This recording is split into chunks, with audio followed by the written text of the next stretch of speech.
Well, good evening, ladies and gentlemen, and on behalf of Colm Lauder, Chairman of the Whitehall Group Forum, and myself, welcome to the Cambridge University Land Society 12th Whitehall Lecture. 12 years since Professor Malcolm Grant gave the first lecture in this very auditorium, and I'm very pleased that he's with us tonight. Nice to see you. Also, welcome to all those who are online in Spain, Poland, Germany, Austria, the Netherlands, France, Italy, and the United States, and I'm sure some others. And welcome to all of you to the Royal Institution of Great Britain and to the Faraday Theatre, one of the world's most historic scientific auditoriums designed by Thomas Webster in 1800, as you can tell by the comfortable seats you're sitting in. In fact, it blew up in 1927 when an electricity transformer blew it up, and it was rebuilt exactly as it was then. It has been the site of world-changing scientific breakthroughs and public science demonstrations over at least 2 centuries. This is where Michael Faraday demonstrated his first electric generator and transformer in 1825, and where J.J. Thomson announced the discovery of the electron. This important lecture by Professor Puett is taking place at a time of catastrophic, failed, and chaotic leadership of the Western democratic tradition, and the increasing rule of world affairs by autocrats and corporations, the latter outside the control of elected governments. I hope this evening's lecture and the discussion following it will help us to better understand these geopolitical and economic changes. For us, this is the first time the Chancellor of the University of Cambridge has opened one of our lectures, emphasizing its importance, and the first time, as far as I know, that we have a Cambridge graduate who will be on this stage and who was once offered the chance to be a spy in the time-honored Cambridge tradition. And that person is not the lecturer. Okay. Chris Smith and I were undergraduates together, he reading English literature and I anthropology at the time. We were friendly rivals in our then political societies. Chris went on to have a stellar political career in Tony Blair's cabinet as culture secretary, and has forever been a staunch and eloquent defender of the arts and humanities. And humanities greatly need defending. At one of our recent Whitehall group lunches discussing government policy on higher education, we were told that the humanities were all but absent as a priority in government policy and thinking. It is also an honor to have Professor Michael Puett, who has especially come over from Harvard to give this lecture at my invitation. Last year, he was a panel member following Gillian Tett's lecture, and after which there was a veritable clamor to ask him to return and give a full lecture. Please enjoy the lecture, the discussion, and the reception. In the meantime, I welcome the Right Honourable the Lord Smith of Finsbury, Chancellor of the University of Cambridge.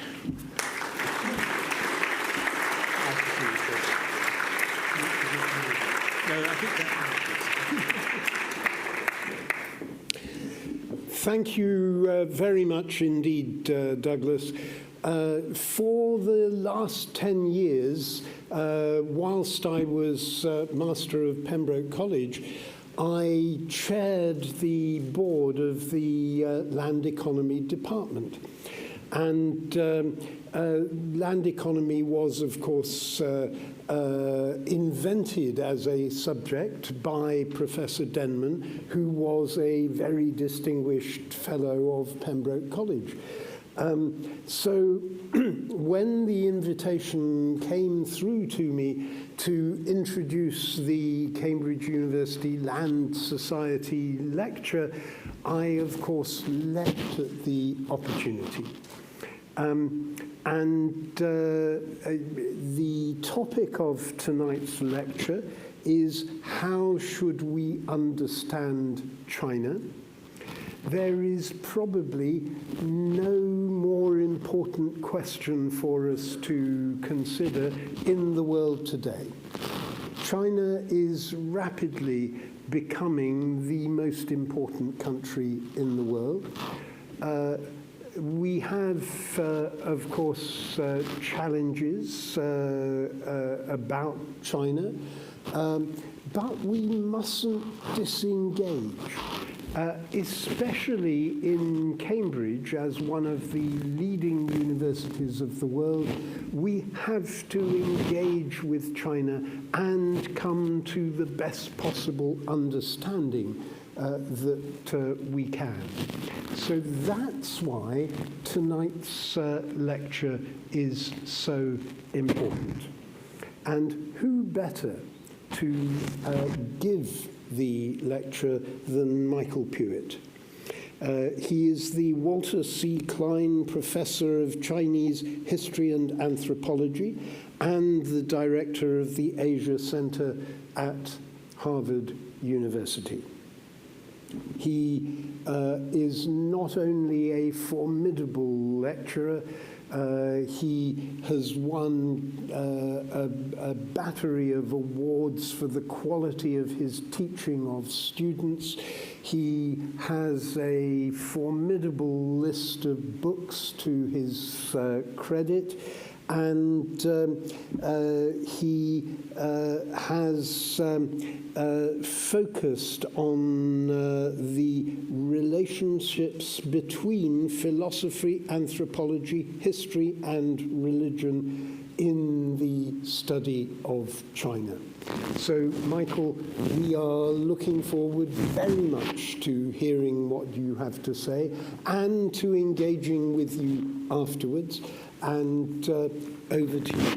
Thank you very much for being here.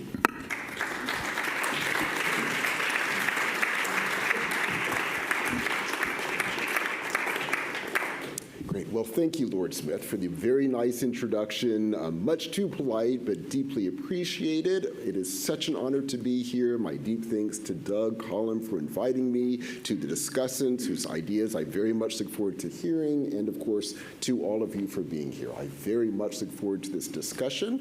As Lord Smith has mentioned, this has become a very significant and timely topic, and my goal tonight will be to lay out what is going on in China, the vision that Xi Jinping is holding, what his ideal vision was early on, how that has developed over time, and then how that is playing out right now in a dramatically changing world order.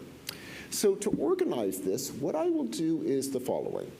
I will begin actually with the rise of Xi Jinping.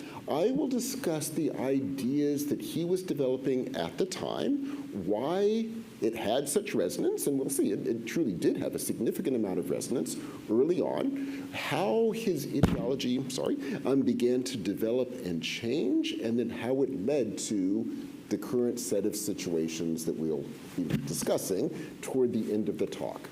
But to begin, let me go back a little bit to the 1990s. So a little bit of brief history, much of this well known to you, but just so we're on the same page. I keep doing this, let me move this to the side. But so we're on the same page. The 1990s was, from one point of view, an extraordinary period in Chinese history.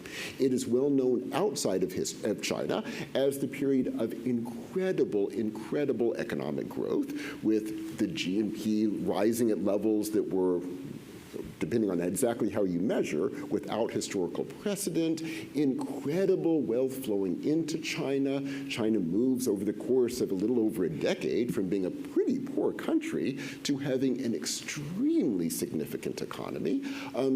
Corporations in China become very significant on the world stage. You, for the first time, start getting billionaires, and lots of them as the years go by. So from the outside, an incredible period. That was certainly true in China, too, within, but with some caveats. So by the time you get into the early 2000s in China, there was, of course, great appreciation at the incredible growth of the economy. However, there was growing dissatisfaction. There was a tremendous growth in economic inequality. So yes, you certainly were getting billionaires, you were getting fabulously wealthy areas of China. You were getting other areas that not only were not gaining in this wealth, but actually were becoming dramatically poorer. And that extreme economic inequality started developing a huge amount of anger. You also started getting a debate in China that we in China have lost our morals. We have simply become a society where everything is about profit. And China has a very active blogosphere, so it's easy to follow the debates going on. And if you're looking at the early 2000s in the blogosphere, all of these discussions, who have we become? What is China? Where are our values? We're nothing but a profit-seeking world. And tellingly, for a point I'll be coming to later, a common refrain was, we're becoming another America. And specifically, the content of that critique was the following. We're becoming another America, or that's off the way it's phrased, but I'm going to slightly rephrase it to get, I think, the tenor of the critique. The tenor was really, we're becoming a colony of America, meaning the following, that America was being seen by the early 2000s as the place that, of course, that had developed this extraordinary vision of a neoliberal global order. And the sense was, well, we have accepted this, but of course, we're not being given equal status in the world market. We are being treated as the area that American corporations can control. Our economy has been based upon becoming the manufacturing sector for the world, wonderful in certain ways, but it's impossible for us to develop past that. So we are, in a sense, being controlled by America. We're becoming like an American society, but we'll never become a powerful country like America is doing with its own political system and its own economy. So the critiques. Massive economic inequality, a sense that we have lost our values, a sense that we're becoming like America, but not in the sense of being a world power, but a world like America, but is one that's largely controlled by America. And not surprisingly, out of this critique starts emerging responses. And I'm going to mention two responses for reasons that will become very clear as I get further into the discussion. Both of these, intriguingly, were self-proclaimed to be from the left. Both claimed, in fact, the word that was even given to them both, the movement was called the New Left, and both claimed to return to the values of Mao Zedong, which might surprise you, but the specific values in place here was, under Mao, the people were called on to overthrow corrupt officials. And what is happening now in China is the party has become so corrupt and so controlled by moneyed interests that, again, we're becoming like America without the power that comes with the American version of it. And so it is time for the people to stand up to the corruption, overthrow this party, or, well, the people I'm about to admit didn't say party, overthrow these corrupt officials and bring proper values back to China. One of these was fabulously charismatic and looked to be the figure in position to very likely be the next leader of China. His name, it's a name you probably have heard of, Bo Xilai.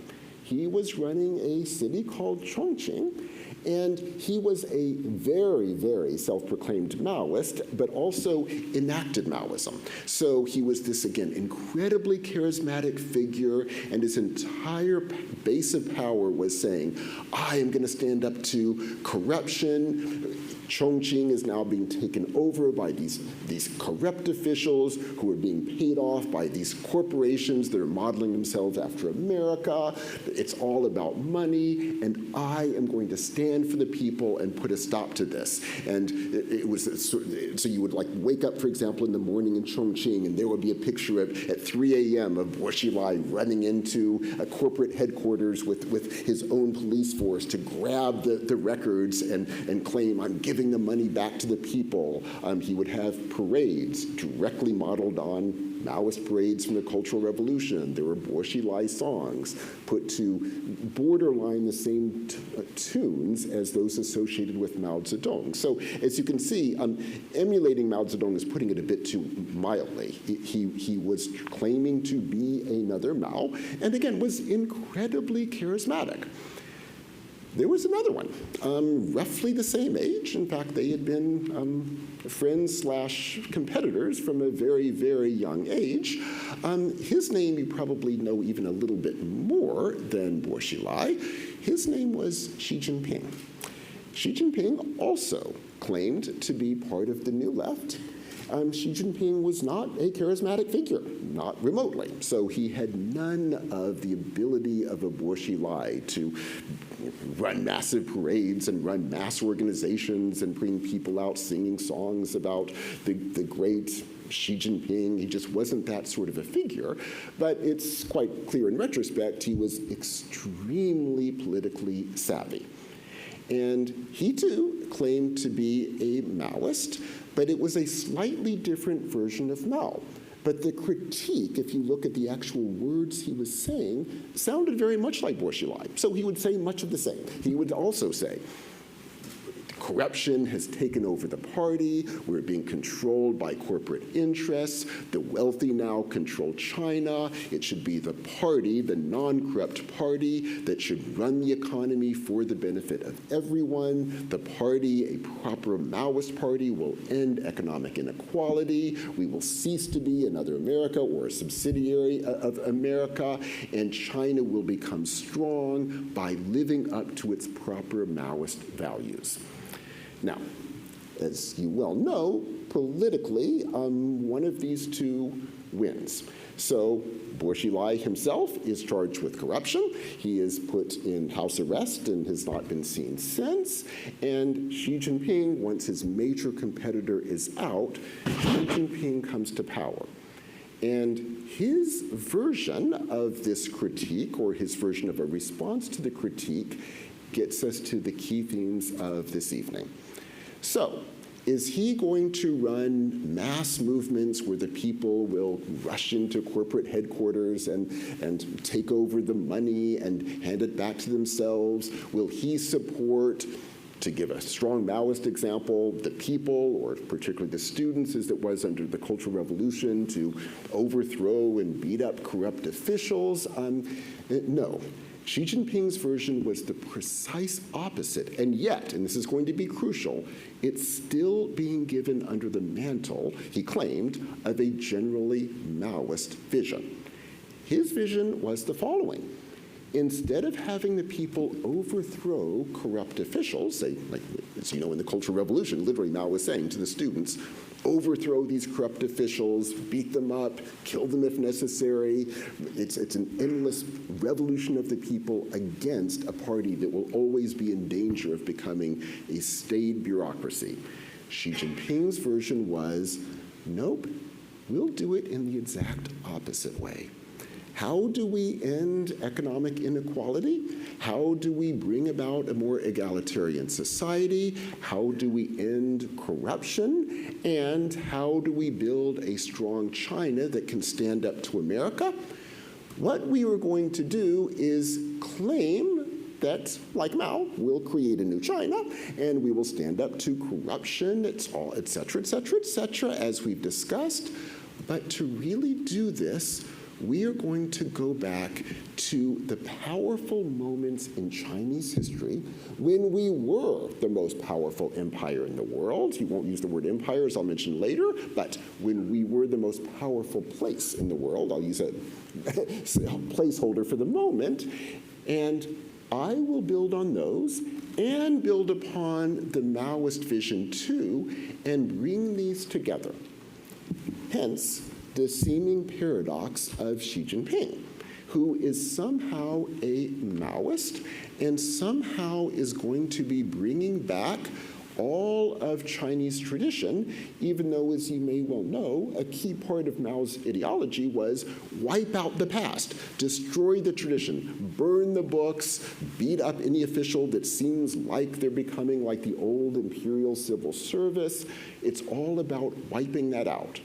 For Xi Jinping, we will truly live up to the Maoist vision by bringing all of that back. Now, before I explain how in the world he's going to put these together, let me say a few more words about his vision of the state, what he begins to enact very, very quickly, why it does, and it does, build initially a great deal of support, and how, in his vision, this ultimately lives up to Maoist ideals. So, Xi Jinping comes to power.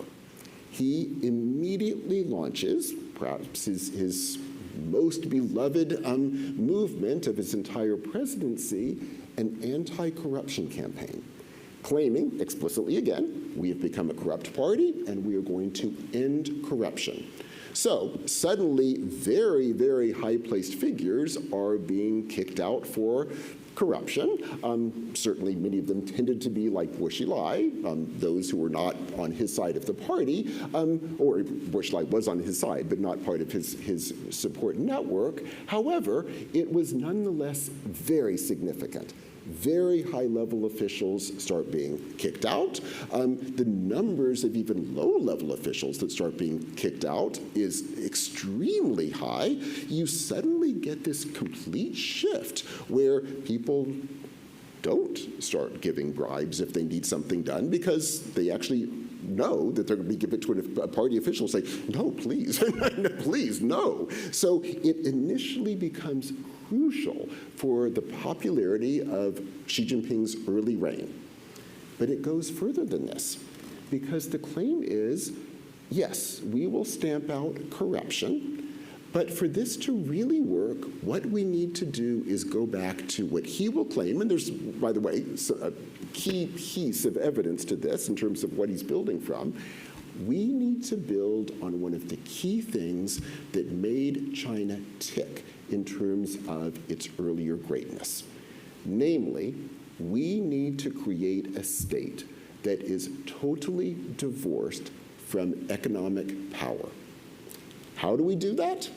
The argument was, well, at China's greatest moments in the past, we had a civil bureaucracy in which the only way to gain a position was by becoming educated, proving that through that education, you were able to understand the world and sense properly how to do policy that will work for the world and create a better world. And how do you prove this? There was a civil service exam that was, relatively speaking, in the ideology open access. I say relatively because it was actually male only, but the claim was, nonetheless, if you're male, anyone can take the civil service exam. They're graded anonymously. They were incredibly intense. The only way to conceivably pass this was to be incredibly well educated, but again, prove in the exam you could do something with the education. So you would have to write essays in which, if you are an official in this hypothetical place, and here are the set of problems, what would you do? So trying to prove that you're the sort of person who can understand how things are playing out and how policies could ameliorate things. And this was the basis by which, at the time, the claim was China was a meritocracy. These are graded anonymously. Only those who have merit can enter the bureaucracy. And the claim was, since they, again, are graded anonymously, it was completely divorced from monetary interests. So if you were from a very wealthy family, of course, the family could allow you to be educated, needless to say, but you still had to become educated, and you still had to pass the exam, and at least the claim was, if you are so educated, you're going to be broken from the local power networks of your own lineage, of your own area, and you'll be, hopefully, through that socialization process, you will learn to think as an official.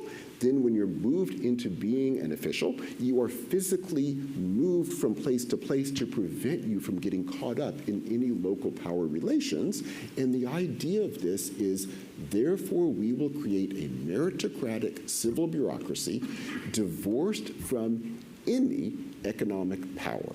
Originally, that was, of course, trying to break it from hereditary power. Later, moving into late imperial China, you're trying to break it from merchant power, where merchants were becoming fabulously wealthy, but the argument is gaining wealth will not in itself give you access to political power. Now, immediately you're probably wondering, okay, that was the ideal. Did it ever live up to this? And, well, the danger is the one you can imagine. Even if you create a civil service exam that's graded anonymously, that works exactly as I mentioned, how do you stop bureaucrats from, well, becoming corrupt? And therefore, meaning that if you're from a powerful lineage, no, you can't immediately gain an office, but you can certainly pay people off. Hence, the importance of anti-corruption campaigns in Chinese history, because the claim was to convince the people that truly the bureaucracy serves their interests. You must claim it is totally removed from economic power, it is non-corrupt, and it is responsive to the concerns of the population.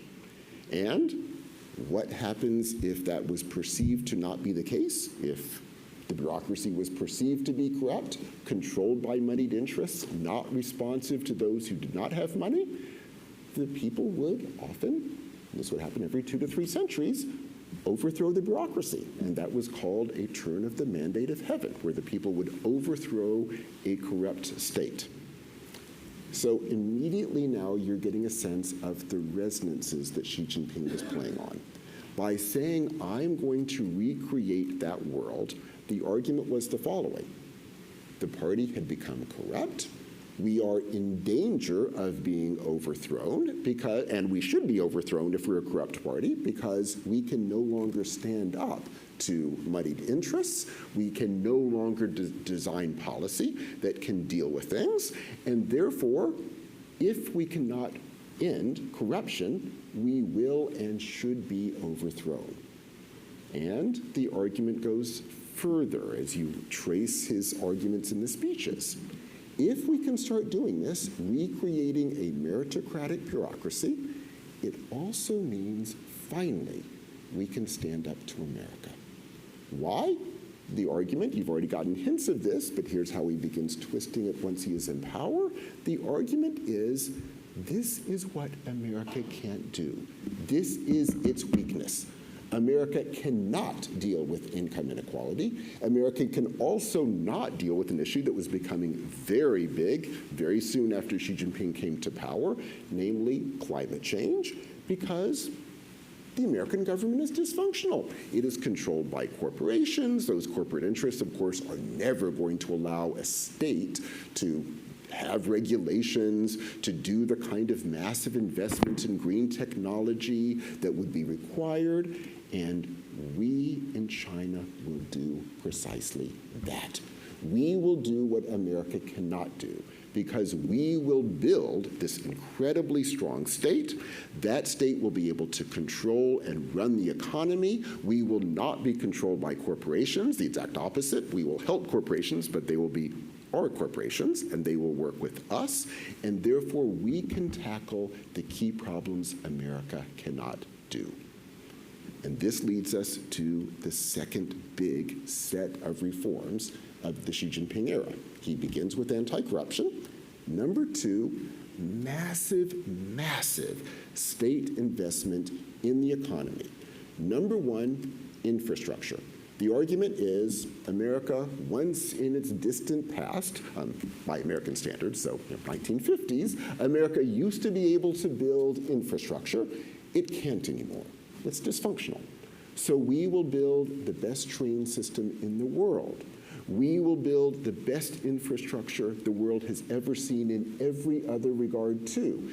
Information technology, surveillance technology, I'll get back to later. That wasn't obviously thing he was mentioning in the speeches, but we will create an extraordinary infrastructure because we can. And we will prove we can. And by creating infrastructure, the argument is we will begin to ameliorate the tremendous income inequality because this will bring people together. We will also have a massive investment in education at world historical levels, and this is truly the case. Unbelievable amounts of money poured into higher education. He would often say, America did this after World War II, and I'm going to do it incomparably, at an incomparably greater level, which is, again, true. I mean, you go to China, it's just new universities were being built just overnight. It was incredible. And this was a key part of the meritocratic claim, too. So he doesn't reinstitute the same sort of civil service exam that they had in the traditional period, but what he does is he doesn't invent this, but he actively supports it and gives it a cultural resonance, will say, everything will come down to this incredibly strong education system, which will mean every single child, regardless of where they are born, regardless of how poor their family is, will have access to education. They will be tracked from a very young age. The ones who are doing well in testing, this is all going to be done through tests, those who are doing well in tests will be tracked into ever better schools. That will allow them to be in position to do incredibly well on the final high exam that everyone must take pre-college. If you want to go to college, that you take pre-college. And when you take that exam, your score on that alone will determine your placement in one of these universities, meaning that if you're very, very poor but work incredibly hard, you will be tracked, you will be able to be in position to score well, and if you score well, you can go to the top-tier universities in China, and if you make it to the big one, the big engineering school, Tsinghua University, and if you get the equivalent of A's, top-tier grades at Tsinghua University, the party will come to you and say, would you like a job in the civil service? Meaning that they will turn to the best of the best defined entirely by testing. He also institutes, this existed before, but puts a great cultural resonance to a new civil service exam. And the civil service exam is for those who didn't make it that high in the exam for college, so they don't make it to Tsinghua, but there is still a civil service exam that you can take. And again, if you do well, the graded anonymously, you can gain a lower level position in the civil service, and then, of course, work your way up. So the claim is, I'm investing in infrastructure, I'm investing in education. The education will allow a true meritocracy to be created, and if it is a true meritocracy, that means my civil servants will be the one, going back to the first point, who can build this extraordinary infrastructure because they will not be controlled by moneyed interests. They will want to build great infrastructure. They will want to deal with wealth inequality. And in terms of the latter, a few more reforms to mention too. He starts pouring money into things that he claims, and you'll see why I use that odd tone of voice, were holding significant parts of the population back. So one of these is obvious. He does start pouring much more money into the rural areas because the rural areas were incredibly poor. That's not surprising. He also starts pouring money into things like construction.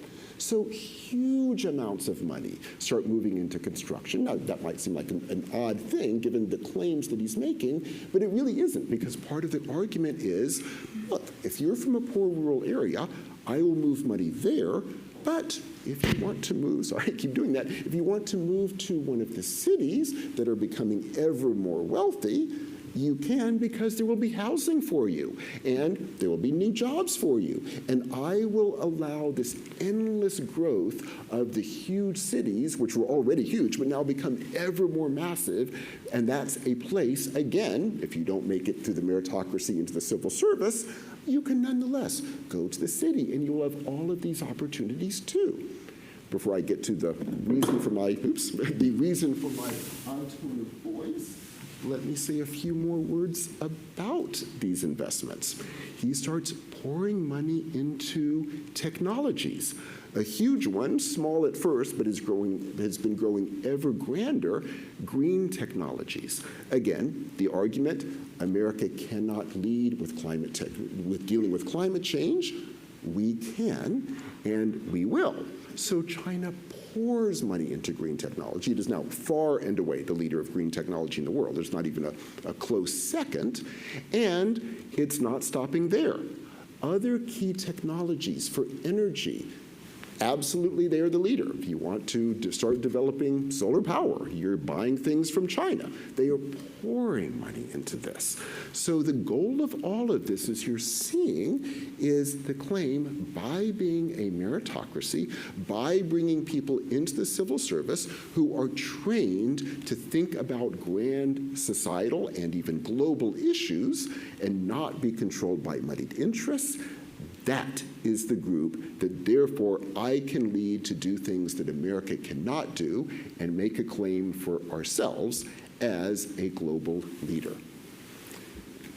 Early on, these reforms were incredibly popular, tremendously so. The anti-corruption campaign obviously was. The infrastructure was stunning. I mean, these trains are just amazing.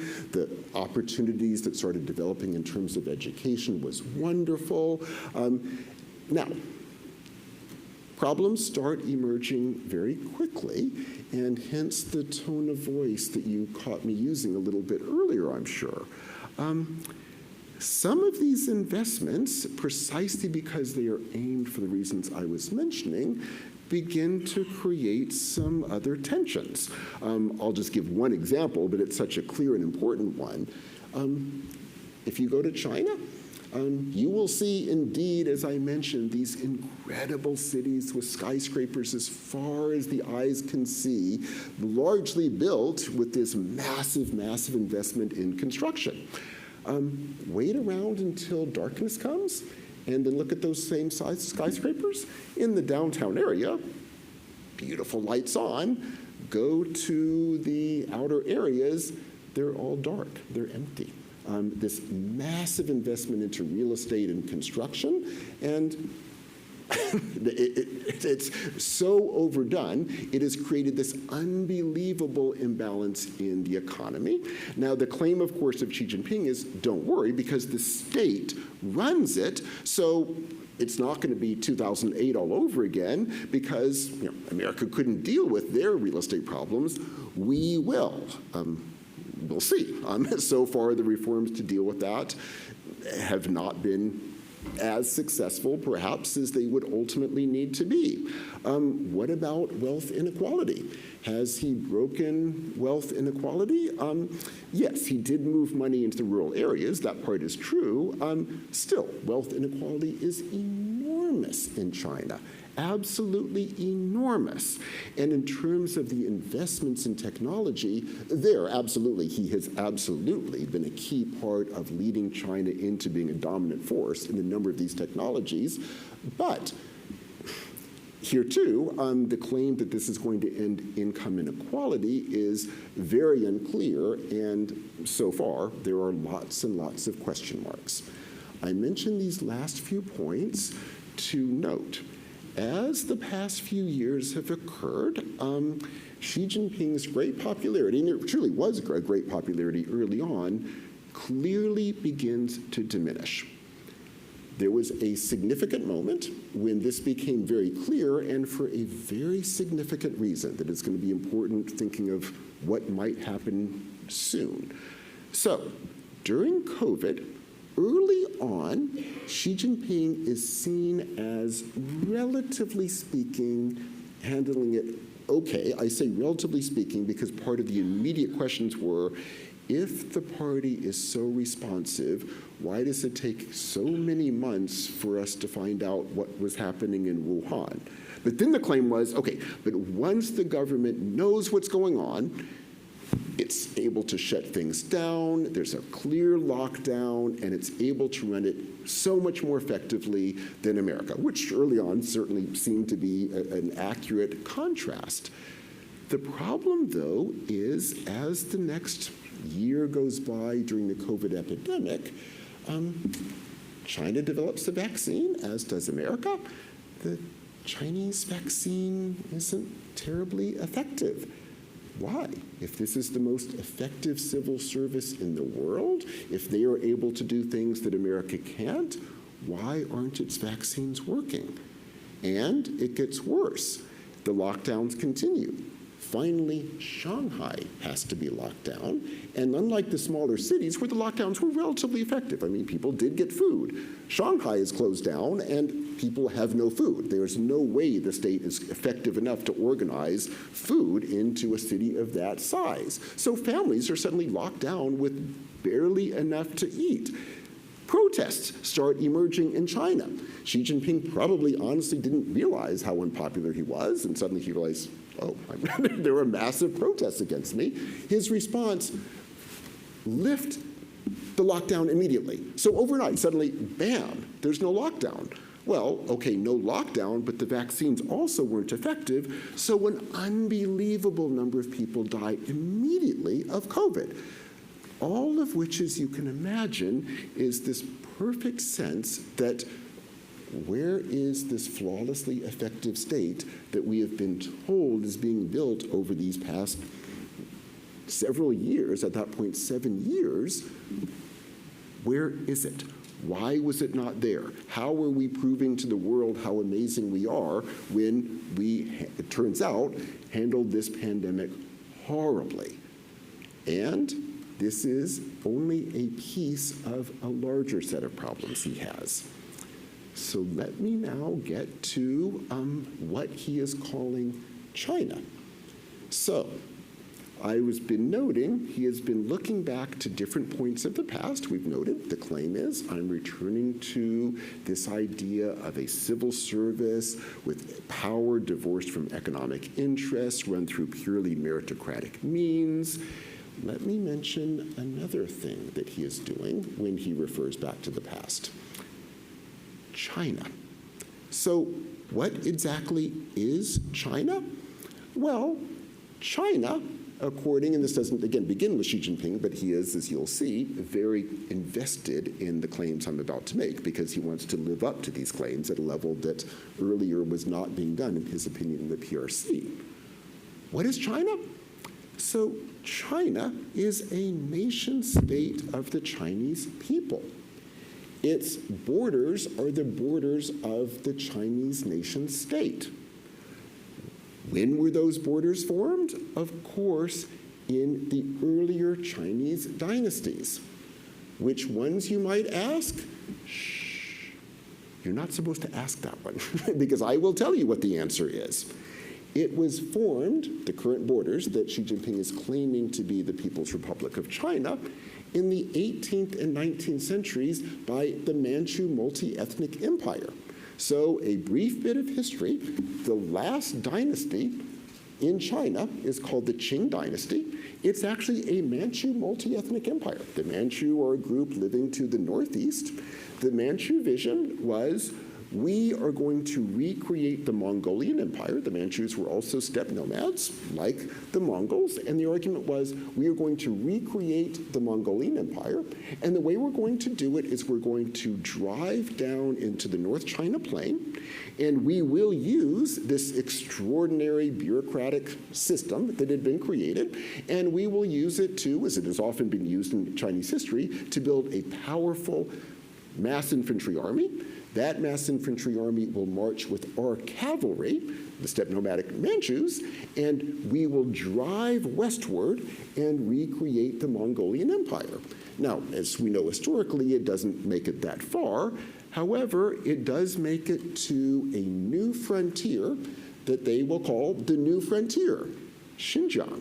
So The far province of Xinjiang is a province because the Manchus physically colonized it. Tibet. Tibet is taken over for the first time during the Mongol Empire, tellingly. It had been part of the Mongolian Empire. It had never been claimed by a Chinese dynasty. Well, you could say ever. It's claimed by the Manchu multi-ethnic empire. So they take what's now Xinjiang. They take what is now Tibet. They also, not even seen as terribly significant at the time, much later decide to take an island that had actually become a spot where a lot of pirates are working, and so they took that too. That's called, by the way, Taiwan. And so the Manchu multi-ethnic empire, in which the Chinese were part of it, but it's not run by Chinese, and they were one of many ethnic groups in it, this becomes the basis of the Chinese nation state, meaning that Xinjiang is an inherent part of China. The Uyghurs, of course, are a minority group. Tibet is an inherent part of the nation state of China. The Tibetans are a minority group. Taiwan, of course, is an inherent part of China. And the South China Sea, which the Manchus certainly didn't control, they were a land-based power, but the South China Sea was part of a set of trade networks. It certainly was a part of the trade networks, but the claim is China had hegemony over it. So we don't literally control the South China Sea, but it's part of the general hegemony. The claim being that not only will we go back to the meritocratic vision of a bureaucracy to live up to somehow Mao in terms of dealing with wealth inequality, etc., we are also going back to the Manchu Empire to run this Chinese nation state. Lots of questions, but before I get to them, let me add one more tidbit to all of this before I sum up how this is working and where the tensions are playing out. So the further tidbit of this is the following. I keep saying he's referring to different moments of Chinese history. Let me now be a bit more explicit. I've already been explicit in terms of the borders. That's the Manchu Empire. That one's clear. What about the meritocracy? When exactly does that refer back to? That's actually a couple of different times if you look at his speeches.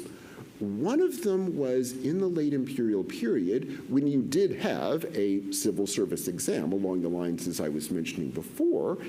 In truth, though, he's rarely referring to that period.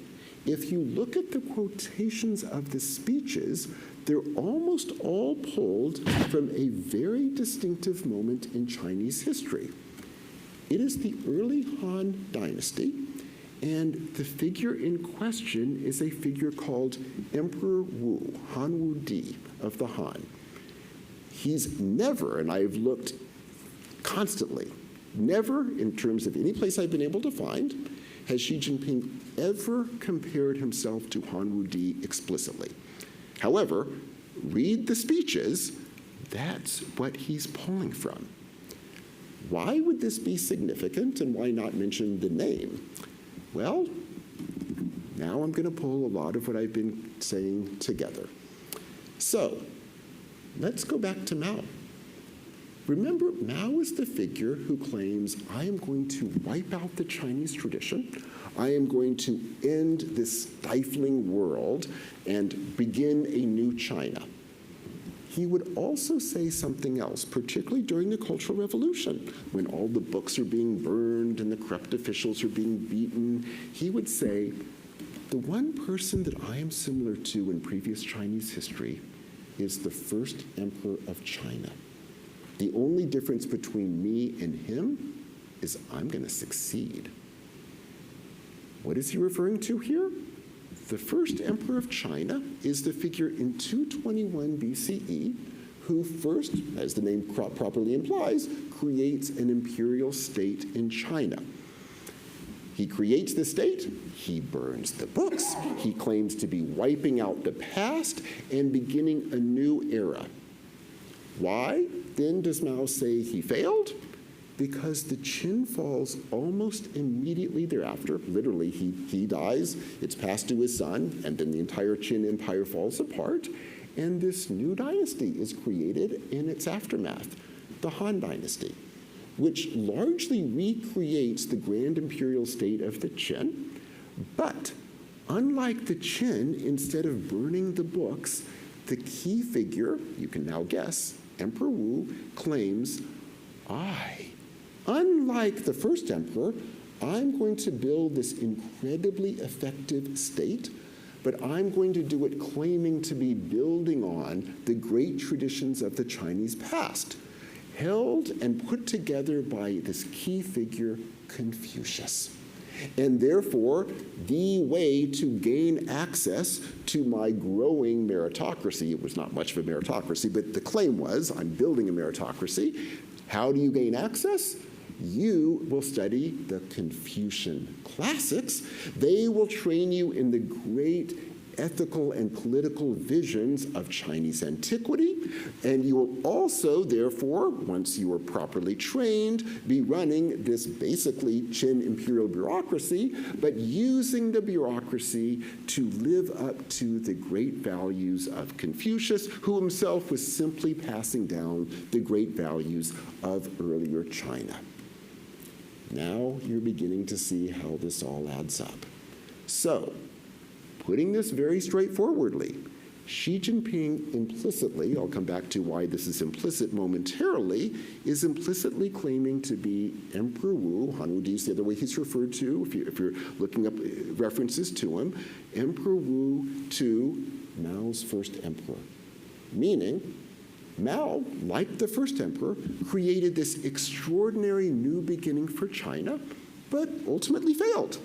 And I, Xi Jinping, just as Han Wudi did thereafter, am going to make this work.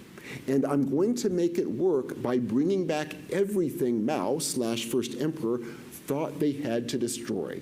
And I will bring it back precisely by claiming, getting back to our huge contradiction with Xi Jinping, to claim of all things to be following Confucian values to live up to Mao. I mean, Mao hated Confucius. Mao burned all the books of Confucius. But now you're seeing how it all adds together. And what, tellingly, happened when Emperor Wu did this? Unbelievably successful. So the Qin fell almost immediately. The Han, on the contrary, lasts for 4 centuries. It comes to be seen as the key imperial dynasty that later dynasties would model themselves after. Why? Because it was seen as this unbelievable amalgam of seemingly incompatible things, where you build this massive imperial bureaucracy in which you have it staffed, again, ideally, not in practice, not much, but ideally staffed by a meritocratic, Confucian-trained, educated elite. That educated elite were able to maintain proper Confucian values while also running an incredibly effective state. And what did that state do? Well, it built massive infrastructure. It dramatically grew the economy because of its massive infrastructure and massive, massive state investments in key technologies. And it also organized certainly among possibly the largest mass infantry army in Eurasia at the time, that Han Wudi, by the way, used to launch a massive war to the northwest, a group called the Xiongnu, living in an area that's now Mongolia, that ultimately he did win, but at incredible cost. And it's the first time that Han moved into the far western portions. It never took what is now Xinjiang, but it's the first time you had imperial armies trying to at least build forts in this area. So, the argument is that Xi Jinping, I'm saying the argument that Xi Jinping is making, but not explicitly for reasons I will get to in about 30 seconds. So the argument that Xi Jinping is making is, again, I'm Han Wudi to Mao's first emperor. I am going to make Mao's values work in a way that Mao couldn't see because he thought you had to destroy the tradition to live up to these values. I see the way you can bring these seemingly incompatible ideas together. I will do it exactly like Emperor Wu did. The result will be this incredibly strong state. It will be able to do what that other main power right now, the US, is incapable of doing. It will be my argument to the world that we are the most powerful state because we have the most effective meritocratic bureaucracy. We know how to run an economy. We can put our money into the technologies of the future at a level that America is incapable of doing. And what about that other little thing? Why he will never mention the word Emperor Wu? The name Emperor Wu, despite all of these endless quotations from the speeches. So, Emperor Wu is a posthumous title. Wu means warlike. After Emperor Wu dies, he wasn't seen as this extraordinary figure. That reputation would come much later. He was seen as the person who launched this insane war against the Shogun. And obviously, Xi Jinping is claiming, I am going to be the peaceful ruler who will be creating a new world order based upon harmony, unlike the competitive system that America has been leading since World War II. I will replace that system with this new global governance vision coming from the great ideas of the past. The problem, though, is he is also, to make this happening, and make this at least possible, building a military that, at least the claim is, by the anniversary of the revolution in 2049, will equal the US military in might, can stand up to America in anything that would be necessary because America might not allow China to grow. Hence, do not use the name Emperor Wu, because it has the dangerous connotations of what might be an implication that he does not at least want to proclaim openly, but quote from that time constantly, because the resonance in China of those speeches, of those lines, is I am going to be Emperor Wu, and if I succeed, I will create the most powerful state in the world and a vision of what will be a new global order. And the potential tensions that I've mentioned and the potential dangers that the name would imply are precisely, of course, what you don't want to talk about. So let me leave us here with a vision of, or an argument about what Xi Jinping's vision is, where the tensions are already beginning to play out, where further tensions are very likely to play out in the years to come, and turn things over to my discussants, with whom I very much look forward to discussing these ideas, and then with all of you as we bring together this incredible moment in history when you have at least a vision of what a very different world would look like, with all of the promises and all of the intense dangers that entails. Thank you so much.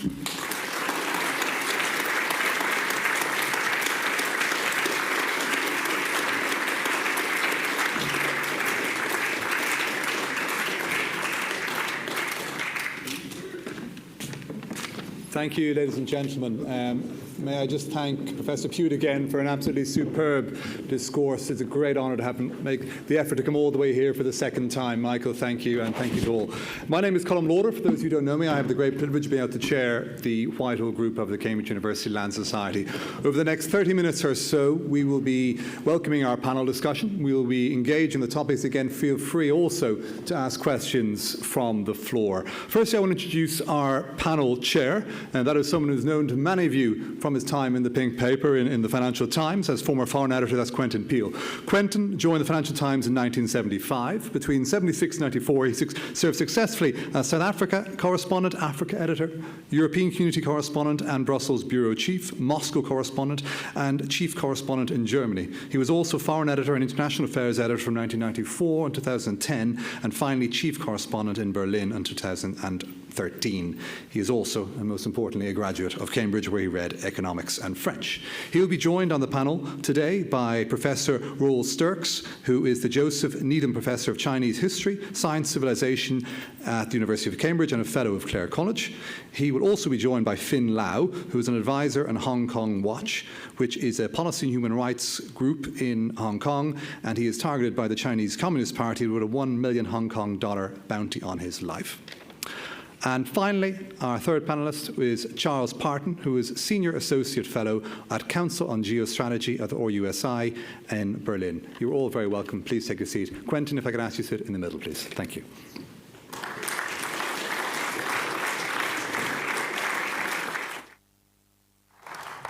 Whichever you prefer. Yeah, absolutely. Right. Well, are we switched on? Yes. Wow, that was quite a lecture. And now we have to unpick it, or praise it, or worship it. Michael, thank you very much. That was really splendid. As you can hear from my rather random CV, I don't have any very good claim to be here. But I was reminded, Michael, as you were speaking, of how very old I am. My first visit to China was in 1989.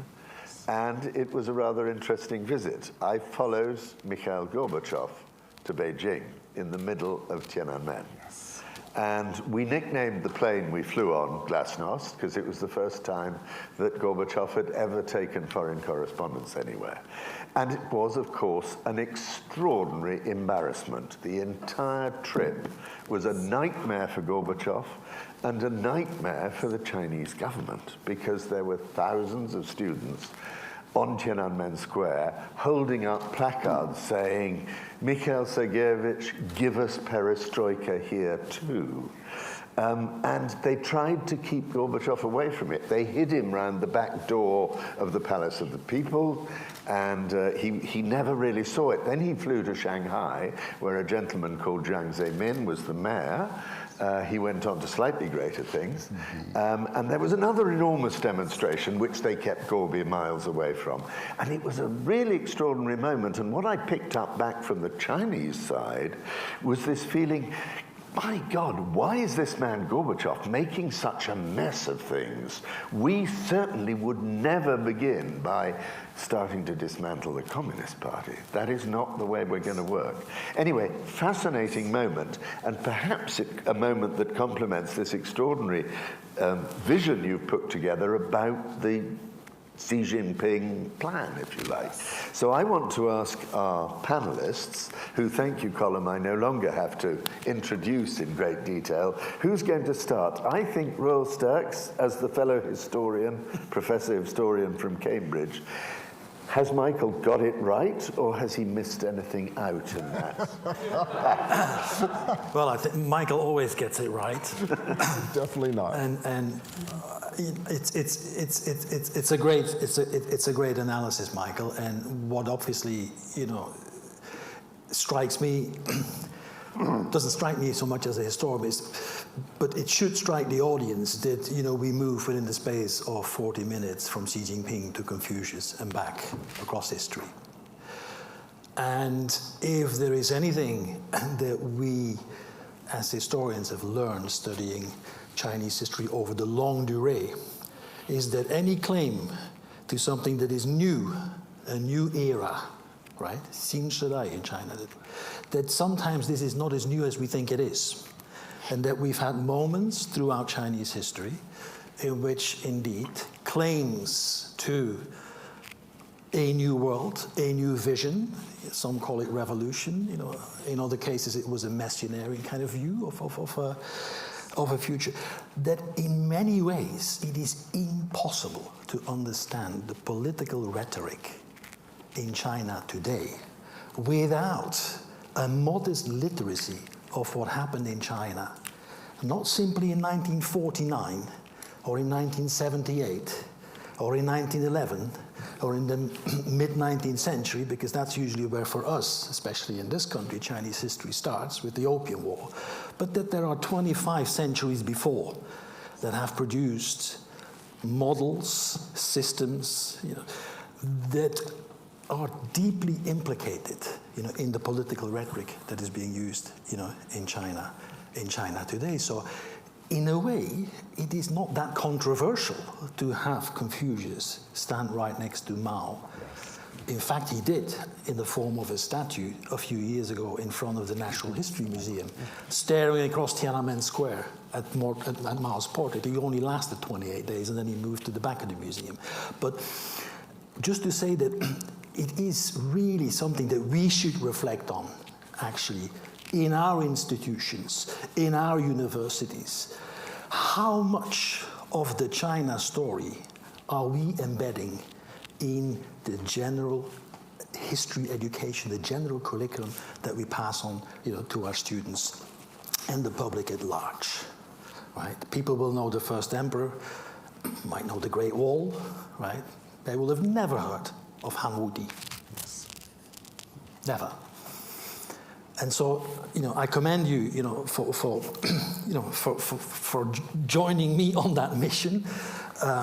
So that's one comment I had. The second one, that is, of course, that amidst all these initiatives that Xi Jinping, has taken, including this massive investment in education, right? Very recently, just announced in the next 5-year plan, this 7% year-on-year increase investment in research and development, right? So this is massive, producing 77,000 PhDs in STEM annually, right? So there are huge tectonic shifts happening in the Chinese educational world that will have an enormous positive effect, but they also obviously create new problems.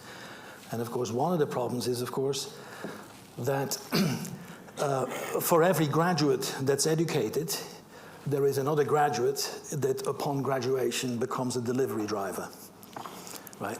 And these are words of a colleague at a Chinese university shared with me just recently. So there are, these risks hanging over this kind of strategy. And if you want to use the analogy, of course, we all know what happened at the end of the Han, right? China disintegrated for the next 6 centuries, and then it had to be reunified in the glorious Tang Dynasty, right?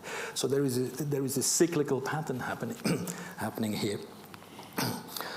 But all in all, and this is the final thing that I will say, and this links into what I think really is the single most important risk factor for us at the moment in trying to understand China. That is that we're not equipped. Right. We are not equipped to understand China.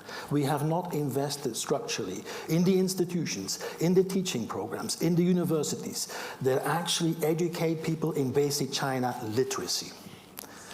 And if I can throw statistics at this, but it is absolutely astonishing. We are welcoming 150,000 Chinese students to British University year on year. These are knowledge gatherers, in addition to networkers and so on. We send a few hundred every year, to Chinese campuses, right? Of the 2% of 16-year-olds who still take a language post the age of 16 in this country, right? There are 1,000 students who take a Chinese studies or Chinese language full honors degree. And of all graduate students that come and do master's programs and PhD programs at British universities that touch on the study of China, Chinese studies, 95% of these are A, native speakers of Chinese, and B, they are nationals of the People's Republic of China. So we have simply lost, I suppose, that particular battle, in the knowledge economy. We are not educating, the people who could tell other people who Han Wuti was. And so I'm very glad that you actually came here and told us, or reminded us, who he was and why, obviously, Xi Jinping, is modeling himself on him. That's why it matters. But thank you very much, Roel. I'm going to come to the other end of the panel now, to Charlie Parton, who has spent most of his diplomatic life as a China watcher, Hong Kong watcher, Taiwan watcher, and is therefore very well equipped to... Will I cheat by asking you a question, Charlie? You can ignore it completely if you like, but is it a battle with China? Or is it a partnership to come? And are we winning it or are we losing it? Well, I'll answer that question by saying what Xi Jinping thinks and what the Chinese think. And they do see it as a battle. They see it as a struggle. Yep. It's a very strong word in Chinese. They see it less as a trade war. That's kind of minor. But they see it above all as a science and technology war. That's what they say. But they also see it as an economics war and as a values war. And you may remember right at the start of Xi Jinping's tenure in April 2013, document number 9, which excoriated all the values that the West is built on. So that's how they see it, and they see us as hostile foreign forces behind many of the bad things that happen, for instance, in Hong Kong. So that's how I would answer. The difficulty about commenting on things like Michael is that, I'm so disappointed in your lecture, Michael, because I wanted to have so many things that we would quarrel over that I might even rip off my microphone and storm out. But I think, and I also appreciate the fact that you've only got a certain amount of time, and therefore you're bound to leave gaps, and then some smart-ass like me will then pop up and say, good. Yeah, okay.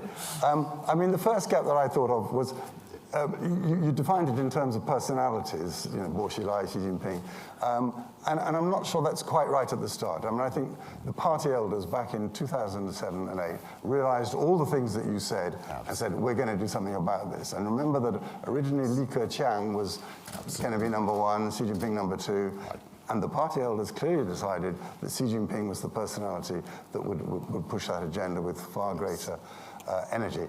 And far greater energy than they suspected, because he's now sidelined the elders. And that's a tribute, I think, to Xi Jinping's political savvy, if you put it mildly, and his ruthlessness. So that, I think, is something.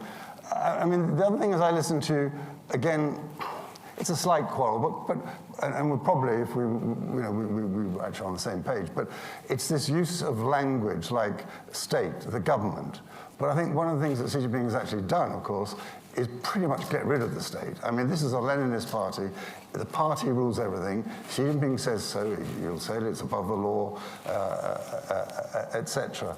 And so I think that's really important. He strengthened the party in everything. He strengthened the party itself, a raft of endless regulations on strengthening the party itself and the behavior, but also its role within society, in the countryside, you name it, within companies in particular.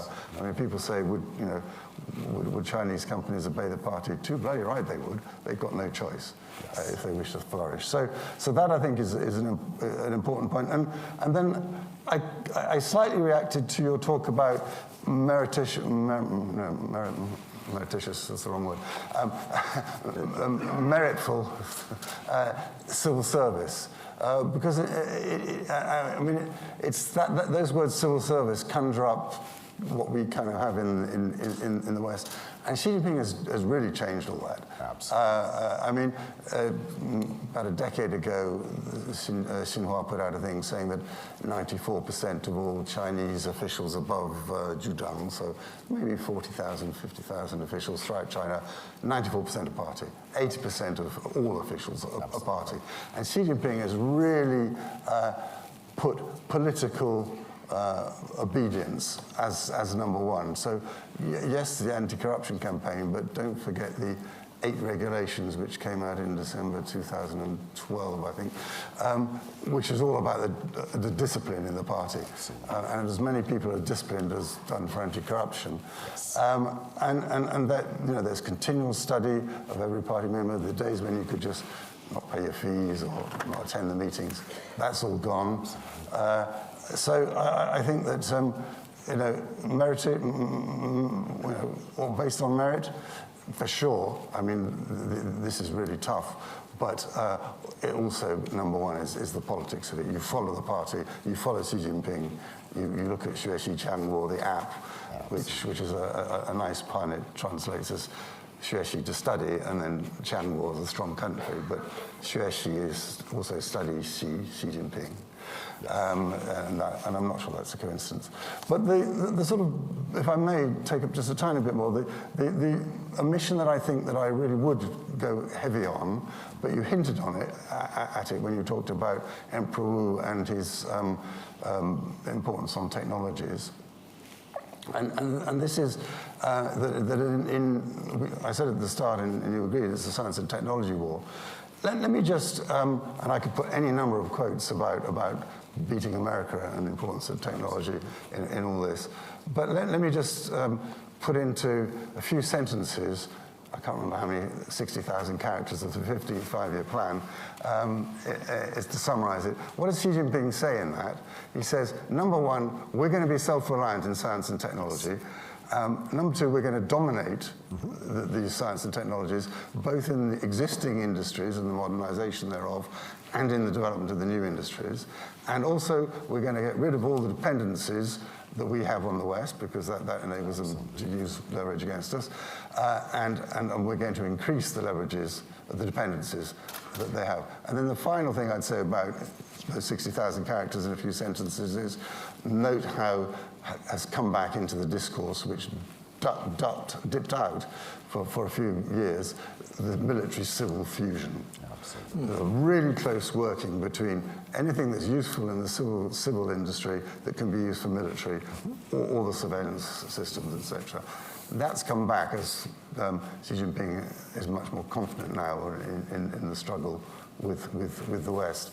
And so, you know, as the Chancellor rightly said at the start, we can't ignore China, and we've got to work with China, we've got to cooperate with China where we can, but it is getting increasingly difficult in a world where science and technology is moving into every aspect of our lives, and where the distinctions between the uses of technology for military surveillance and sheer domination dependencies purposes are growing. And I think that's going to be the biggest challenge. Sorry, I've probably used far more time than I should have done. I haven't got my eye on the clock. No, thank you very much, Charlie. That was very helpful and very complimentary, I think, to complimentary with an E in the middle, to Michael. But now I'm turning to Finn Lau, who, after all the wisdom that we've heard from these wonderful China watchers, you're the man on the front line. You're the man whose country we're talking about from these hallowed walls. And I would really like to hear from you, one, whether you indeed recognize this extraordinary construct, really, that Michael has presented of how Xi has a plan and has a certain vision there. But what does that mean for your generation in China? And is the backside of that really a complete abuse of your human rights? Tell us about it. Okay, so before coming into this lecture hall, I didn't expect to hear about something like ancient Chinese history, because many people, maybe most people, would focus on the contemporary modern Chinese history. But I think that is a very excellent, not just a metaphor, but a direct comparison between Mao and the first emperor, and Emperor Wu with Xi Jinping. And one of the things that maybe Professor deliberately left out is that actually there was one of the initiative proposed and initiated by the Emperor Wu, which was the Silk Road Initiative.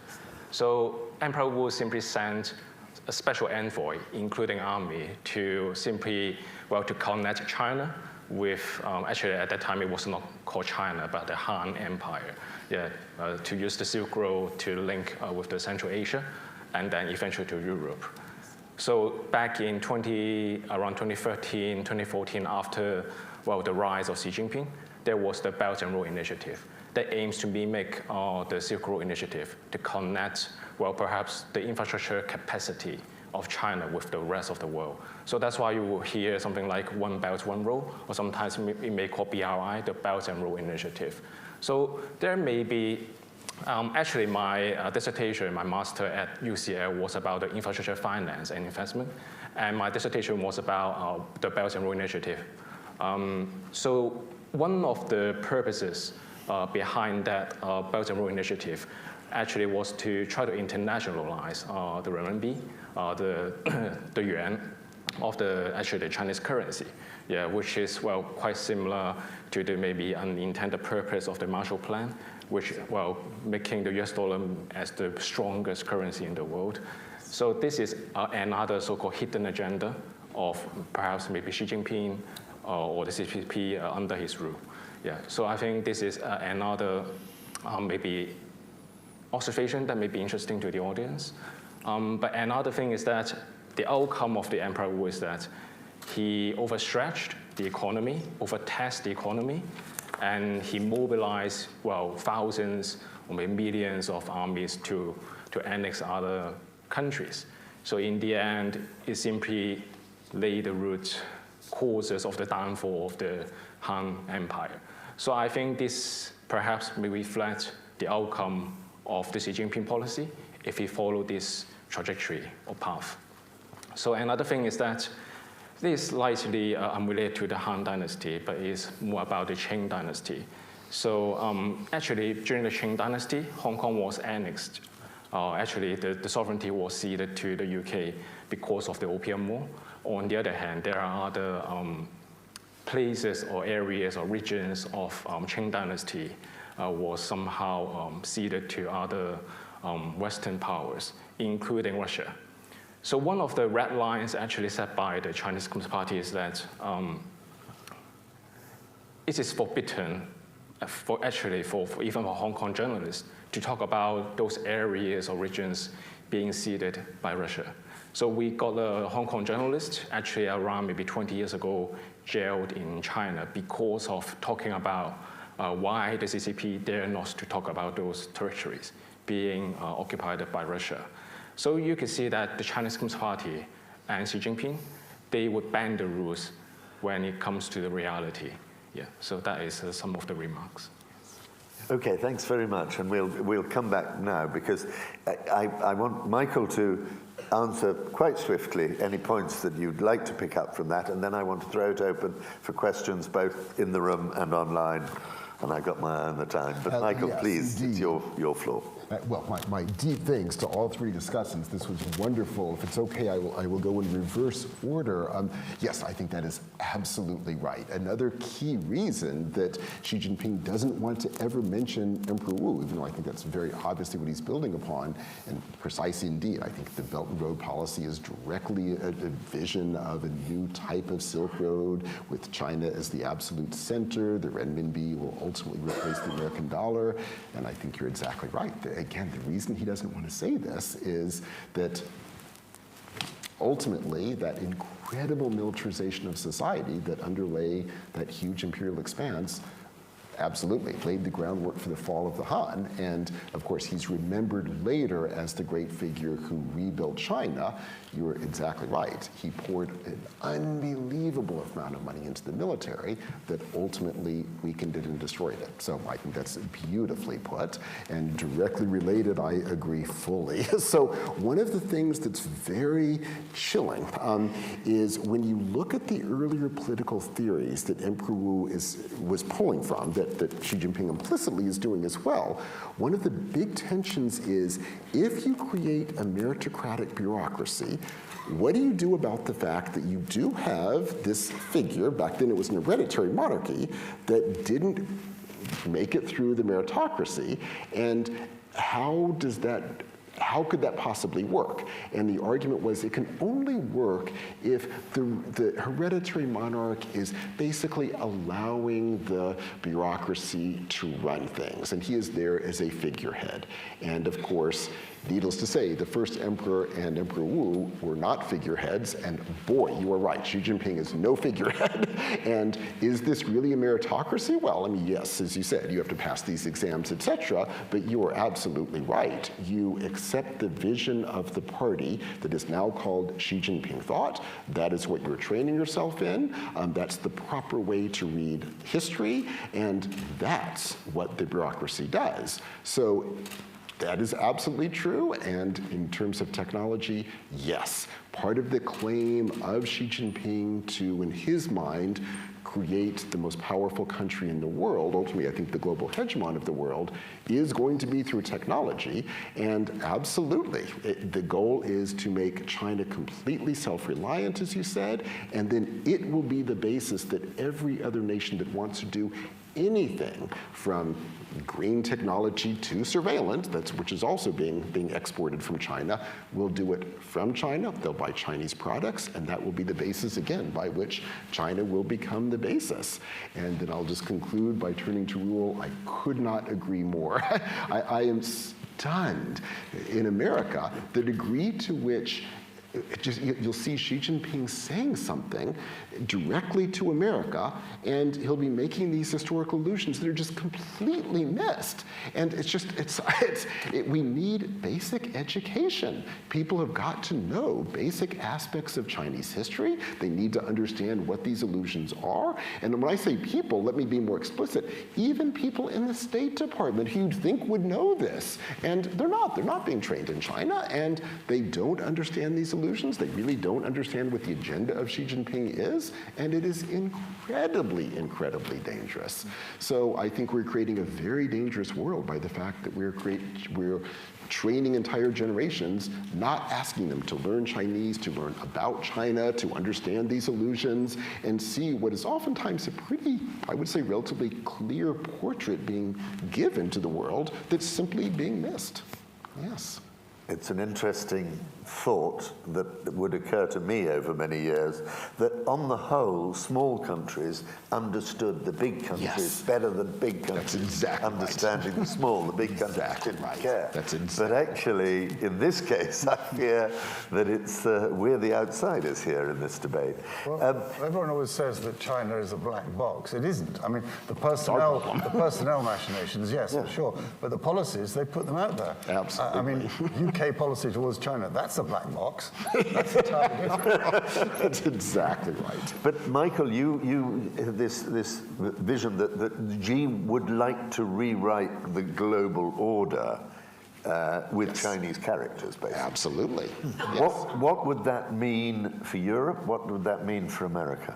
Oh, what it would mean is, going back to your point two, the dollar would no longer be the standard. The renminbi would be the standard of the world. The current global institutions that China sees as largely controlled and dominated by the US would either cease to be and would be replaced by something different, or at the minimum would be run by China. And the way China would do it is it would become, again, the center of the world precisely because everything, most importantly its technologies, would be the basis for the rest of the world to literally operate. So they would be going through China. The Chinese vision of how to run a state would become the basis. So unlike American visions of the Washington Consensus that was spread to the world, the vision would be the Xi Jinping vision would be the way that every state would be trying to organize itself. And how do you do it? You would need the surveillance technologies that you would get from China. So it would be a China-run world order. They claim a better world order than the current one run by America, but that gives you a quick glance of, at least a glimpse, I should even say, of what it is that Xi Jinping is hoping for. And thanks to Donald Trump, actually, is the game already over? Indeed. I cannot imagine Xi Jinping could have wanted anything more than what is playing out right now in America. I mean, I think Xi Jinping was viewing this as a long-term set of events, like probably something that he would not live to see. And suddenly, he's seeing America self-destruct, and he not only may live to see it, he may be ushering in something not unlike his vision. Finn, what does that say to you? How would you react to the thought that Xi's already won the game? I hope he just maybe won one of the games, just like maybe the playoff of the basketball game, maybe 2 or 3 out of 7 games. But I think there's still chances to win back. But right now we are seeing the US are retreating from the United Nations. which is a shame to see. And yeah, on the other hand, because of the surge of Xi Jinping, he proposed the establishment of the Asia Infrastructure Investment Bank, which would serve as a counterpart of the World Bank and other investment bank. Yeah. So it also weakened the influence of the US.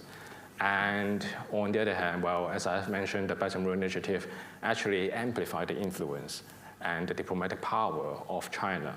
So right now, I can't see there are any effective strategy against that backdrop. And Roel, what about Europe in particular? Is Europe actually in the most difficult position of all, in a way, that we're exposed to having to choose between an American president who doesn't appear to love us anymore and the other great power in the game, China, where we seem to have be very much on the back foot, both economically and in terms of R&D, having moved an awful lot of European R&D to China? Yes, plus, of course, unlike America, Europe has to deal, with the colonial past, right? And it is in many ways re-interrogating, of course, the causes of why, the map looks as it is. And I think one of the knee-jerk reactions to all this now is a discourse that we have in universities, in the science, in the humanities, and in the social sciences, that we should, globalize history, and in this country that means decolonize history, right? And what that then means is actually we need to rapidly and in a piecemeal fashion stick, the odd sort of China expert, across all our different disciplines, experts who will be isolated, will have nobody to talk to, and don't link up. And as an annex to the point that Michael was making, and nobody talks about this, in a very, very deep future vision, you can see that maybe Chinese might well become the lingua franca rather than English, or at least it'll become the language, to which a kind of an understanding of China is accessible to a limited amount of people, because of course there will be the Chinese know a great deal of English. The other way around, obviously, the statistics are slightly different. So, and if you add to this the fact that, young people and, the new generations communicate online and, receive memes now that are multilingual, it's going to be a very, very, very different. How many Chinese speakers do we have in the room? A handful of hands. Yeah. Several of them native, yes? Myself. Ah, very good. Now, I must turn to the audience and encourage you to throw questions at us, and I hope, Douglas, can we go 5 minutes over? Or are we going to be kicked out on the moment of time? Who would like to go first? The question in here in the second row. Lady there in the second row. Hi, I'm Catherine Xiang from LSE, and I'm the Program Director of BSc International Relations and Chinese at LSE. Thank you very much for your lecture. I think it's wonderful for many of us here to hear about your analysis of the vision from Xi Jinping. My question is to you, but also, any panelists happy to contribute, so please jump in. I'm curious about your thought on the continuity of that vision. As we know, with his unprecedented third term, it's going to end in March 2028, which is not that far away. Now, there's speculation about Tsai Chi might take over, or we don't know, maybe there will be a fourth term. So I'm very curious about your thoughts about continuity of that vision, whether it might shift, if with the leader change, to what extent that vision may continue or may shift, and obviously the implication of that. Thank you. Yeah, thank you. Wonderful question. And a ton could happen, but let me mention one key tension. So, and it goes back to your earlier point too. So one of the big questions will be, and a quick preface to, before I finish my sentence, part of this non-corruption campaign has involved Xi Jinping trying to get rid of anyone who might contest him. But as we've seen in the history of the Soviet Union before, that doesn't always work. People are very good at saying, oh, yes, yes, yes, I agree with everything you're saying, Stalin, and then when they're in power, shifting directions. So one of the key questions will be, when Xi Jinping finally does step down, will it really be someone who will continue the Xi Jinping vision, and that's certainly his hope, obviously, or would it be someone who would say, we are going to break this growing personality cult, break the fact that Xi Jinping has made this into his own vision of the Xi Jinping Communist Party, and really try to live up to the ideals of a meritocratic bureaucracy. That's going to be one of the key tensions. Unfortunately, I sadly think it's likely to be option one. I think Xi Jinping is going to do everything humanly possible to ensure that his successor will absolutely continue his vision. And if that does play out, all the things we've been mentioning will absolutely occur.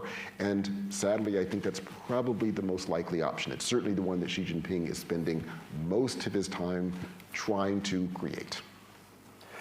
Can you bear in mind that I've got bright lights in my eyes, so I can't see very well, but I think I can see the microphone up here. Yes? Yes, hello.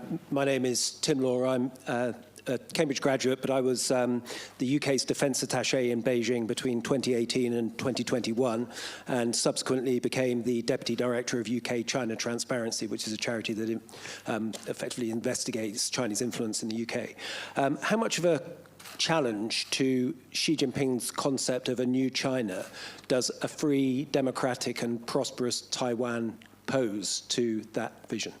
It creates an incredible tension for him at several levels, but I'll just mention that the key one that you've already asked, you pointed to in your question. So part of Xi Jinping's claim is that these are Chinese values that he is embodying. So this brings up the great Chinese tradition of the past 5,000 years that he personally embodies.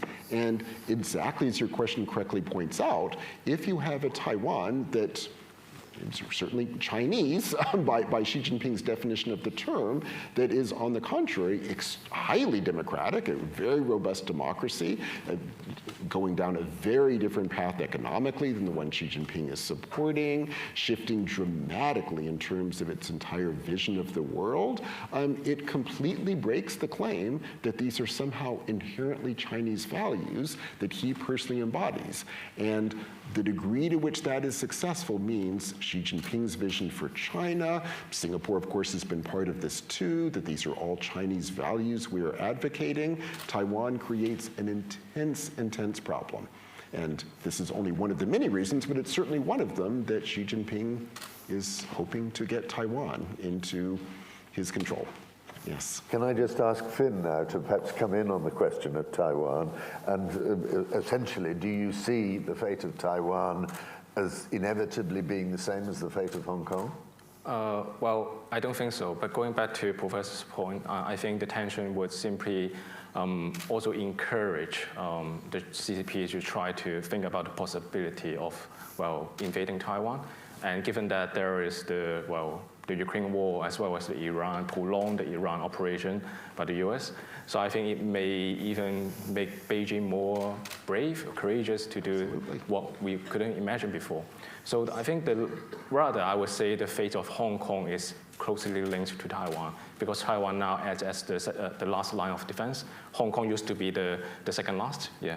But now, well, to be honest, the fate of Taiwan is, closely linked to Hong Kong. And if there is any sort of disruption, or maybe because of severe gray zone strategy towards Taiwan, or maybe severe military drill surrounding Taiwan, it could, set maybe a wave of disruption of the semiconductor across the world. So I think the impact is quite wide. Okay, great. Yeah, please, Charlie. Well, Tim, as a military man, you would know this better than I, but there's also a very good military reason. I mean, if you wish to be secure as China, you look at the first island chain and the immediate region. Of course, you've got to control Taiwan, particularly if you want to keep the Americans way out and feel secure. So there's also a strong military reason for having it. I have a question in the middle here, and then, well, in whichever order. I think I saw the gentleman behind first there. Hi there. As we all know, 98% of statistics are made up on the spot, but the population figures come out of Japan today, and I think they're down 2.5% in 5 years with all the ensuing socio-economic problems that causes. the population of China is forecast to almost half in the next 74 years. I think it's down from 1.4 billion to 750 million, which is going to cause gigantic socio-economic problems. How does that play into the vision of how they want this to evolve? And do you think it will cause a major problem that will circumnavigate the completion of the vision? Yes, it is going to create a massive problem. Really, the only way that Xi Jinping has been able to gain support has been in the claim that I am building an incredibly effective state that can deal with problems. And we noted just in passing in COVID, the huge protest that began when it became clear he was failing. Well, that's peanuts compared to what you're pointing to. They have a demographic time bomb that's about to go off, where because of the one-child policy, what is happening in places like America, et cetera, is peanuts compared to China. It has this massive, massive retiring population, and a young population that could not conceivably pay for this. And the reason this is going to be so dangerous, beyond the obvious reason, is if you are building a state, the primary basis of the legitimation is to say it works.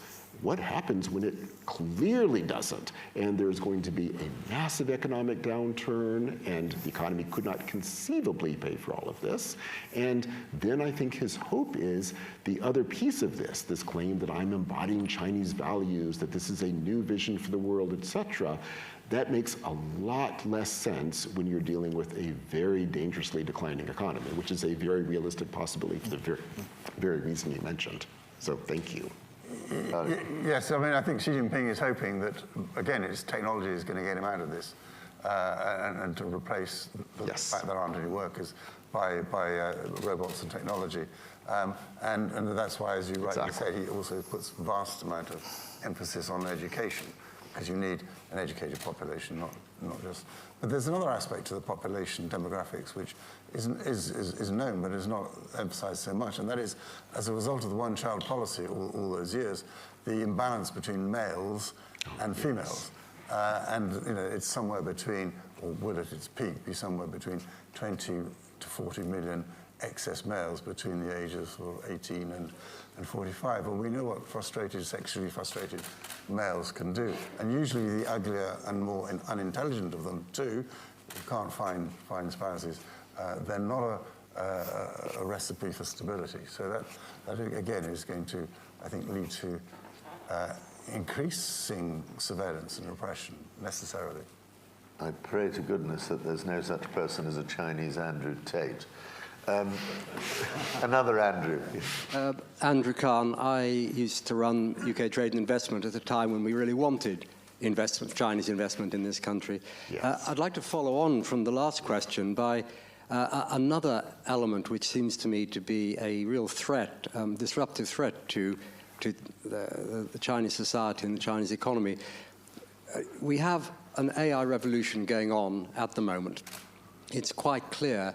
None of us can tell whether China will come out on top or America will come up on top or some other way. But what is quite clear is that the economy is going to be disrupted, social structures are going to be disrupted, and therefore politics is going to be disrupted. Yes. And I wonder, I've seen a lot written about what it might do to America and to Europe.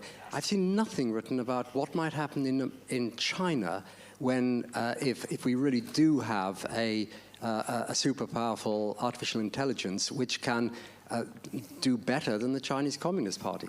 Yes, absolutely. So let me begin with the first part of your question, the different visions of AI, China versus the US, and then get to the heart of your question from there. So the Chinese vision in a nutshell is to say, going from their point of view, the mistake of America is that, like the rest of its economic system, AI is in private hands.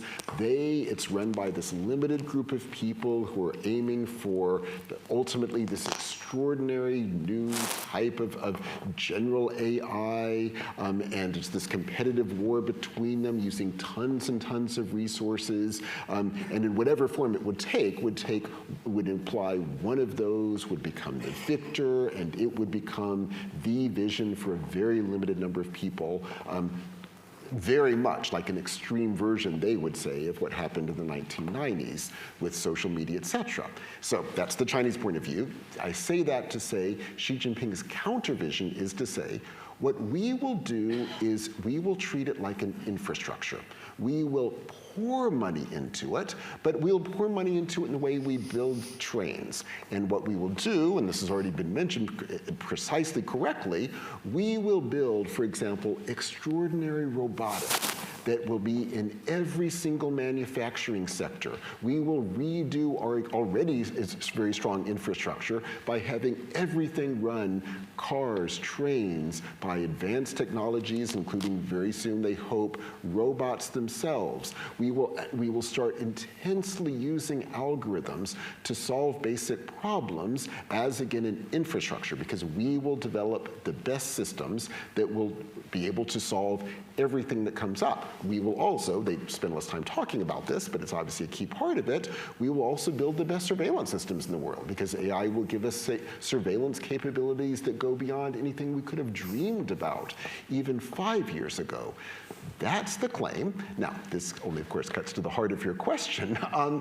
If that is the claim, what happens if well, and I will indeed bring the two questions together, you don't have the kind of incredible economic payoff effectively run by a Xi Jinping state that this vision requires. And if the economy doesn't explode in the wonderful way, in a good way, that they are hoping, but instead you get these time bombs that start going off, and indeed, meanwhile, AI makes irrelevant, or even shows how wrong a lot of the vision is, what happens? And again, one of the key problems for Xi Jinping is his primary mode of legitimation, again, is running things well. When that fails, it creates huge problems, and here again, we may be facing a devastating area for him in terms of a place where he simply will not be able to control things. Yes. Michael, thank you very much. And I fear at that moment, and I can see that there is at least two other questions longing to be asked, but I'm going to have to wind up. So what I would do is to say to the Whitehall Group, Cambridge University Land Society, can we take this as the first of a series of seminars on this amazing subject? I think we have to come back to it. Come back again. Yeah. Anyway, thank you all very much. Thank you to the audience. Thank you above all to the speakers. But thank you to Douglas, Colin, to our host. Do you want to have a word now, Colin? Thank you to Quentin. I'm sure we will come back because this is our 12th annual lecture. So it's been great to continue this series and continue with thought-provoking discussions right across topics relevant to us, relevant for our lives, our jobs, our careers. I just want to bring this to a close. So thank you all for joining us today, to offer the sincere thanks to both the Cambridge University Land Society and the Whitehall Group. I want to thank firstly Professor Michael Puett again for flying over to join us for an incredibly intellectually rigorous, provocative and very much thought-provoking lecture today. You've challenged us in so many ways. Thank you again for joining us. I want to thank especially Lord Smith of Finsbury as well, our excellent and still new Chancellor. You're very welcome. We very much hope to see you back at Whitehall Group events in the future. I want to also thank Quentin Peel for fantastically chairing the panel discussion, our panelists, Professor Roel Sterckx, Finn Lau, Charles Parton, who brought an exceptional range of perspectives, views from history, philosophy, diplomacy, right across, and I think it's been really enthralling. And I suppose one of the things that I've learned, and discussing this with Douglas at the start, is that the longevity of Chinese strategic thinking, which is something which, for us, is unparalleled. We think in electoral cycles. This is our regions. They think in decades, in centuries, and generations, and how they approach statecraft because of that, I think, is a fascinating lesson for all of us in this long-term strategic thinking. And I think when we were bringing up the US presidential cycles, Finn, and you were commenting on it, regardless of what happens in 4 years, the Chinese, policy-wise, can outweigh us. And they certainly have done so. So the challenge is obviously how we evolve to that and how we respond, and the lack of coherent policy and lack of coherent strategy. And you think of, more strikingly, and bringing on the European sense, despite the growing and very clear recognition of these challenges, both this government here, our government, the European Commission, they've yet to develop any fully coherent or any united response to these things. So I think what we've really learned today is understanding China is not the same as agreeing with China. And without understanding, there can be no policy. We can have response. And I think it was quite galling when, Michael, you said that the lack of awareness, and even in the State Department. I'd imagine if we went into Berlaymont or into Whitehall, we'd learn exactly the same thing. So this is very much why such evenings like this matter, is to come away and take something with us. So thank you for the audience as well for joining us. I'd like to also sincerely thank a couple of our very generous sponsors and some of our greatest supporters. Aubrey Adams, where is Aubrey? Aubrey, your support has been exceptional. Thank you as our keynote sponsor tonight. To thank Douglas Blawston, also as one of our key sponsors, and our annual Whitehall Lecture chairman for the 12th year. I also thank Maitland Chambers, Dara and his team for their support, and my own team, Law to Teach, and also the wider Law to Teach team for helping logistics. We have to thank especially as well Fiona Jones, where's Fiona? Where are you, Fiona? She must be outside already. Our Society Secretary, who pulls all of these events together most ably, both our lunches, our dinners, and our headline lecture. So Fiona's support is absolutely fantastic, and we really appreciate her efforts. And of course, as well, to the wider committee, to Anna, to Simon, to Lauren, Douglas, for your support, your ideas, your engagement, your challenging of me and Fiona. It's always very much appreciated. So finally, I suppose if there's one thing I've learned from this evening, I suppose it's that understanding China is probably rather like studying land economy. We all go into it assuming it's going to be simpler than it actually is. Then we spend a little bit of time in Silver Street, or formerly Mill Lane, and we realise we still haven't the faintest idea what's going on. So on that note, please join us outside for a drink, and thank you all for your time today.